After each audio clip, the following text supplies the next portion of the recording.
ಅಂತೂ ಇಂತೂ ಇದೀಗ ರಾಜ್ಯಸಭಾ ಸ್ಥಾನಗಳಿಗೆ ಅಂದ್ರೆ ಚುನಾವಣೆಗೆ ಘೋಷಣೆ ನಿಗದಿ ಆಗಿದೆ. 24 ರಾಜ್ಯಸಭಾ ಸ್ಥಾನಗಳಿಗೆ ಚುನಾವಣೆ ಘೋಷಣೆ ಆಗಿದೆ, ಡೇಟ್ ಅನೌನ್ಸ್ ಆಗಿದೆ.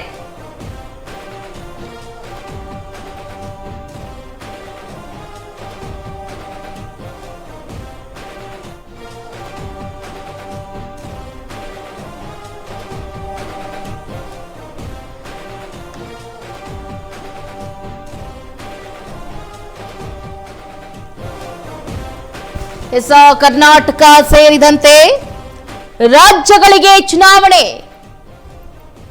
ಜೂನ್ 18ಕ್ಕೆ ರಾಜ್ಯಸಭಾ ಚುನಾವಣೆಯನ್ನು ನಡೆಸುವುದಕ್ಕೆ ನಿರ್ಧಾರವನ್ನ ಕೈಗೊಳ್ಳಲಾಗಿದೆ. ಎಲೆಕ್ಷನ್ ದಿನಾಂಕ ಘೋಷಿಸಿದೆ ಚುನಾವಣಾ ಆಯೋಗ. ನೋಡಿ, ಜೂನ್ 8ನೇ ತಾರೀಕು ನಾಮಪತ್ರವನ್ನ ಸಲ್ಲಿಸುವುದಕ್ಕೆ ಕೊನೆಯ ದಿನಾಂಕ ಆಗಿರುತ್ತೆ, ಲಾಸ್ಟ್ ಡೇಟ್ ಆಗಿರುತ್ತೆ ಜೂನ್ 8ನೇ ತಾರೀಕು. ಜೂನ್ 1 ನೋಟಿಫಿಕೇಶನ್, ಜೂನ್ 9 ನಾಮಪತ್ರ ಪರಿಶೀಲನೆ ನಡೆಯುತ್ತೆ. ಜೂನ್ 11ನೇ ತಾರೀಕು ನಾಮಪತ್ರವನ್ನ ಯಾರಾದ್ರೂ ಹಿಂಪಡಿಬೇಕು ಅಂತಂದ್ರೆ ಅದಕ್ಕೂ ಕೂಡ ಜೂನ್ 11 ಕೊನೆಯ ಡೇಟ್ ಆಗಿರುತ್ತೆ. ನೋಡಿ, ಈಗ ಏನು ಒಂದು ಕಡೆ ಮಲ್ಲಿಕಾರ್ಜುನ್ ಖರ್ಗೆ, ಎಚ್ ಡಿ ದೇವೇಗೌಡರು ಹಾಗೆ ಈರಣ್ಣ ಕಡಾಡಿ ನಾರಾಯಣ್ ಅವರಿಂದ ತೆರವಾಗ 4 ರಾಜ್ಯಸಭಾ ಸ್ಥಾನಗಳಿಗೆ ಚುನಾವಣಾ ದಿನಾಂಕ ಘೋಷಣೆಯಾಗಿರುವಂತದ್ದು.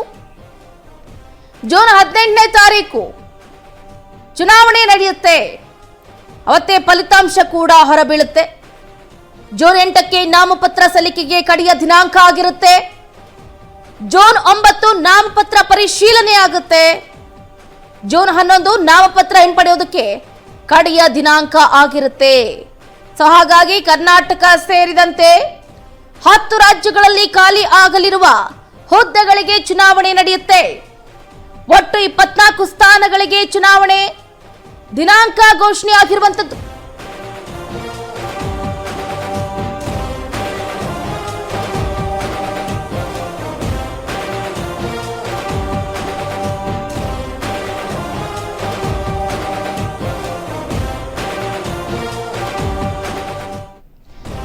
ಈಗ 24 ರಾಜ್ಯಸಭಾ ಸ್ಥಾನಗಳಿಗೆ ಚುನಾವಣೆ ಘೋಷಣೆ. ರಾಜ್ಯದ 4 ಸ್ಥಾನಗಳಿಗೆ ಈಗ ಚುನಾವಣೆಯ ದಿನಾಂಕ ಘೋಷಣೆಯಾಗಿದೆ. ನೋಡಿ, ಮಾಜಿ ಪ್ರಧಾನಿ ಎಚ್ ಡಿ ದೇವೇಗೌಡರು, ಎಐಸಿಸಿ ಅಧ್ಯಕ್ಷ ಮಲ್ಲಿಕಾರ್ಜುನ್ ಖರ್ಗೆ ಅವರು ಹಾಗೆ ಕೆ ನಾರಾಯಣ್, ಈರಣ್ಣ ಕಡಾಡಿ ಅವರ ಸ್ಥಾನಗಳು ತೆರವಾಗುತ್ತೆ. ಬಿಜೆಪಿ ಸೀಟಿಗೆ ಬಹುತೇಕ ದೇವೇಗೌಡರ ಆಯ್ಕೆ ಸಾಧ್ಯತೆ ಫಿಕ್ಸ್ ಎನ್ನಲಾಗ್ತಾ ಇದೆ. ಎಐಸಿಸಿ ಅಧ್ಯಕ್ಷ ಮಲ್ಲಿಕಾರ್ಜುನ್ ಖರ್ಗೆ ಅವರ ಸ್ಥಾನ ಕೂಡ fix, there is no doubt at all. ಹೆಸರುಗಳು ಬದಲಾವಣೆ ಆಗುವುದಿಲ್ಲ. ಆ ಕಡೆ ಏನು ಮಾಜಿ ಪ್ರಧಾನಿ ದೇವೇಗೌಡರು, ಇತ್ತ ಎಐಸಿಸಿ ಅಧ್ಯಕ್ಷ ಮಲ್ಲಿಕಾರ್ಜುನ್ ಖರ್ಗೆ ಅವರು ಫಿಕ್ಸ್. ಇನ್ನು ಉಳಿದಿರೋ 2 ಸ್ಥಾನಕ್ಕೆ ಮಾಜಿ ಸಂಸದ ಡಿ ಕೆ ಸುರೇಶ್ ಹಾಗೆ ಎಐಸಿಸಿ ಯೂತ್ ಕಾಂಗ್ರೆಸ್ ಅಧ್ಯಕ್ಷ ಬಿ.ವಿ. ಶ್ರೀನಿವಾಸ್ ಅವರು ಭಾರಿ ಪೈಪೋಟಿಯನ್ನ ಕೊಡ್ತಾ ಇದ್ದಾರೆ. ಭಾರಿ ಪೈಪೋಟಿ ಎದುರಾಗಿದೆ. ಮನ್ಸೂರ್ ಅಲಿ ಖಾನ್ ನಡುವೆ ಕೂಡ ಸೀಟಿಗಾಗಿ ಜಗ್ಗಾಟ ಎದುರಾಗಿರುವಂತದ್ದು. ಈಗಾಗಲೇ ಹೇಳಿದಾಗೆ ಈ ಬಾರಿ ಕರ್ನಾಟಕದಲ್ಲಿ ಕಾಂಗ್ರೆಸ್ಗೆ 3 ಮತ್ತು ಬಿಜೆಪಿಗೆ 1 ಸ್ಥಾನ ಸಿಗುತ್ತೆ. ಕಾಂಗ್ರೆಸ್ಗೆ ಸಿಗುವ 3 ಸ್ಥಾನಗಳ ಪೈಕಿ 1 ಸ್ಥಾನದಲ್ಲಿ ಮಲ್ಲಿಕಾರ್ಜುನ್ ಖರ್ಗೆ ಅವರು ಮುಂದುವರಿಯುವ ಸಾಧ್ಯತೆ ಹೆಚ್ಚಾಗಿರುವಂತದ್ದು. ಬಾಕಿ 2 ಸ್ಥಾನಗಳಿಗೆ ಪೈಪೋಟಿ ನಡೆಯುತ್ತೆ.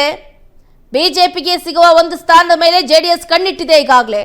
ಹಾಗಾಗಿ ಎಚ್ ಡಿ ದೇವೇಗೌಡರು ಇದರೆಲ್ಲ ಇವ್ರನ್ನೇ ಮುಂದುವರಿಸೋದ್ರ ಬಗ್ಗೆ ಮಾತುಕತೆಗಳು ಈಗಾಗಲೇ ನಡೆದಿದೆ ಎನ್ನಲಾಗ್ತಾ ಇರುವಂತದ್ದು. ಇದ್ರ ಬಗ್ಗೆ ಹೆಚ್ಚಿನ ಡೀಟೇಲ್ಸ್ ಅನ್ನ ಕೊಡ್ತಾ ಹೋಗ್ತಾರೆ ನಮ್ಮ political reporter Renuka Venkatesh. Phone ಸಂಪರ್ಕದಿಂದ ಜಾಯ್ನ್ ಆಗ್ತಿದ್ದಾರೆ. ರೇಣುಕಾ, ಅಂತೂ ಇಂತೂ ಕರ್ನಾಟಕದ 4 ಸೇರಿದಂತೆ 24 ರಾಜ್ಯಸಭಾ ಸ್ಥಾನಗಳಿಗೆ ಚುನಾವಣಾ ದಿನಾಂಕ ಘೋಷಣೆ ಆಗಿದೆ. ದಿನಾಂಕ ಘೋಷಣೆ ಆಗ್ತಾ ಇದ್ದಂತೆ ಇತ್ತ ಕಾಂಗ್ರೆಸ್ನಲ್ಲಿ ಒಂದು ಕಡೆ ಅಭ್ಯರ್ಥಿಗಳ ಒಂದು ಸೆಣಸಾಟ ಕೂಡ ಹೆಚ್ಚಾಗ್ತಾ ಇದೆ. ಹೆಚ್ಚಿನ ಡೀಟೇಲ್ಸ್ ಏನಿದೆ ಅಂತ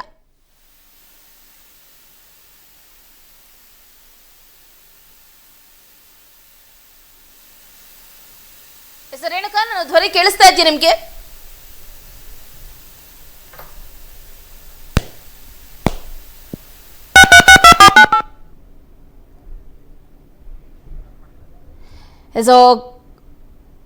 ಸಂಪರ್ಕ ಕಡಿತಗೊಂಡಿದೆ. ನೋಡಿ, ಈಗಾಗಲೇ ಹೇಳಿದ ಹಾಗೆ ಮಲ್ಲಿಕಾರ್ಜುನ್ ಖರ್ಗೆ, ಎಚ್ ಡಿ ದೇವೇಗೌಡರು ಹಾಗೆ ಈರಣ್ಣ ಕಡಾಡಿ, ನಾರಾಯಣ್ ಅವರಿಂದ ತೆರವಾಗುವ 4 ರಾಜ್ಯಸಭಾ ಸ್ಥಾನಗಳಿಗೆ ಚುನಾವಣಾ ದಿನಾಂಕ ಘೋಷಣೆಯಾಗಿರುವಂತದ್ದು. ಜೂನ್ 18ನೇ ತಾರೀಕು ಚುನಾವಣೆ ನಡೆಯುತ್ತೆ. ಅವತ್ತೇ ಎಲೆಕ್ಷನ್ ರಿಸಲ್ಟ್ ಕೂಡ ಹೊರಬೀಳುತ್ತೆ.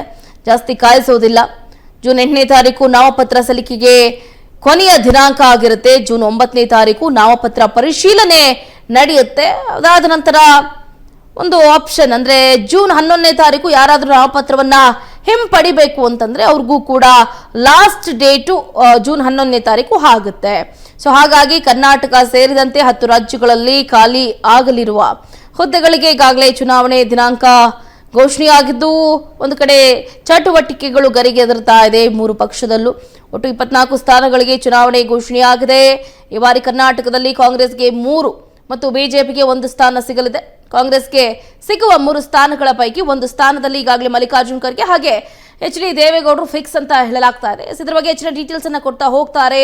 ಪುನಃ ನಮ್ಮ ಪೊಲಿಟಿಕಲ್ ರಿಪೋರ್ಟರ್ ರೇಣುಕಾ ಫೋನ್ ಸಂಪರ್ಕಕ್ಕೆ ಸಿಕ್ಕಿದ್ದಾರೆ. ಎಸ್ ರೇಣುಕಾ, ಗಮನಿಸ್ತಾ ಇದ್ದೀವಿ ನೋಡಿ, ಕರ್ನಾಟಕದ 4 ಸೇರಿದಂತೆ 24 ರಾಜ್ಯಸಭಾ ಸ್ಥಾನಗಳಿಗೆ ಈಗ ಚುನಾವಣಾ ದಿನಾಂಕ ಘೋಷಣೆಯಾಗಿದೆ.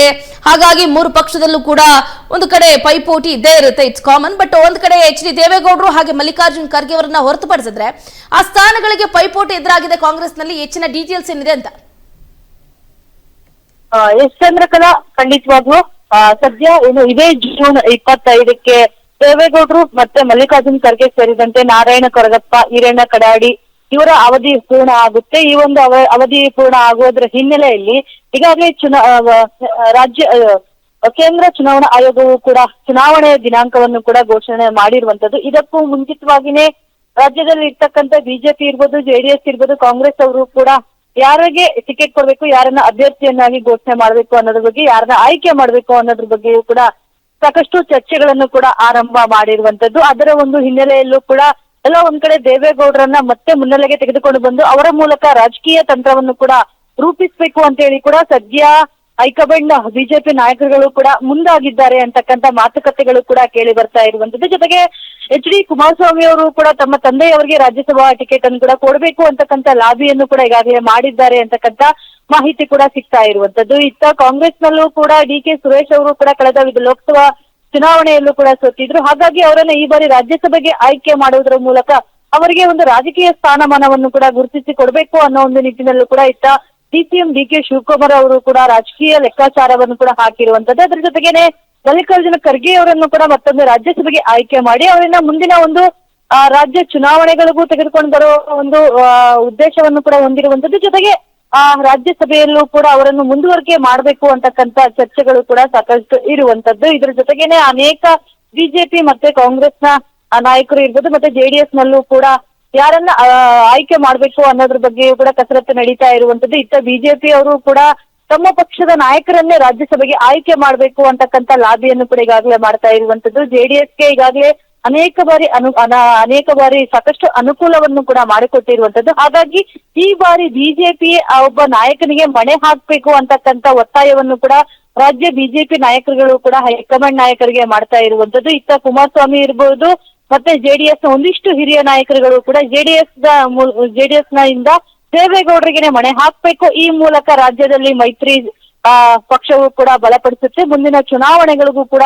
ಸಹಾಯ ಆಗುತ್ತೆ ಅಂತಕ್ಕಂಥ ಲೆಕ್ಕಾಚಾರದಲ್ಲೂ ಕೂಡ ಇರುವಂತದ್ದು. ಚಂದ್ರಕಲಾ, ಒಟ್ಟಿನಲ್ಲಿ 3 ಪಕ್ಷದ ನಾಯಕರುಗಳು ಕೂಡ ರಾಜ್ಯಸಭಾ ನಾಯಕರನ್ನು ಆಯ್ಕೆ ಮಾಡೋದ್ರಲ್ಲಿ ಸಾಕಷ್ಟು ಒಂದು ಅಳೆದು ತೂಗಿ ಆಯ್ಕೆ ಮಾಡ್ತಾ ಇರುವಂತದ್ದು. ನಾಯಕರನ್ನು ಯಾರನ್ನ ಆಯ್ಕೆ ಮಾಡ್ತಾರೆ ಅನ್ನೋದ್ರ ಬಗ್ಗೆಯೂ ಕೂಡ ಸದ್ಯಕ್ಕೆ ಸಾಕಷ್ಟು ಕುತೂಹಲ ಮೂಡಿರುವಂತದ್ದು. ಚಂದ್ರಕಲಾ.